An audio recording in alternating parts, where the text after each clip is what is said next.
శుభోదయం. ప్రభువైన యేసుక్రీస్తు నామంలో వందనాలు తెలియజేస్తూ పరిశుద్ధమైన దేవుని గ్రంథంలో నుండి లూకాసు వార్త 19వ అధ్యాయము 45వ వచనం. ఆయన దేవాలయంలో ప్రవేశించి అందులో విక్రయము చేయు వారితో నా మందిరము ప్రార్థన మందిరము అని వ్రాయబడి ఉన్నది, అయితే మీరు దాన్ని దొంగలుగా చేస్తారని వారిని వెళ్ళగొట్టినారంభించను. ప్రార్థన చేసుకుందాం. పరిశుద్ధుడా, ప్రేమ గల తండ్రి, వందనాలు స్తోత్రాలు చెల్లించుకోండి. యేసు నామంలో ప్రార్థించి అడుగుతున్నాం తండ్రి, ఆమేన్. దేవుని మందిరంలో క్రయ విక్రయములు చేస్తున్నటువంటి ప్రజలను దేవుడు గద్దించి వెళ్ళగొట్టినట్లుగా చూడగలం. ఇది సమస్త జనులకు ప్రార్థన మందిరం, దైవ మందిరము, దేవుని ఆశీర్వాద ప్రాంగణం. దేవుని మందిరమును ప్రేమించే వారిగా ఉండాలి. దేవాలయంలో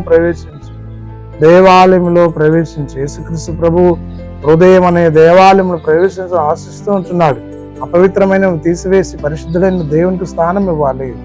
లోకంలో నీవు నిన్ను నివసిస్తుంటున్నప్పుడు దైవ మందిరాన్ని ప్రేమిస్తూ దేవునికి ఇష్టమైన పనులు చేస్తూ దేవుని నామాన్ని మయపరిచే వారిగా ఉన్నట్లు పరిశుద్ధాత్మ త్రియేక దేవుడు తోడయుండి నడిపించి దీవించి ఆశీర్వదించినగాక.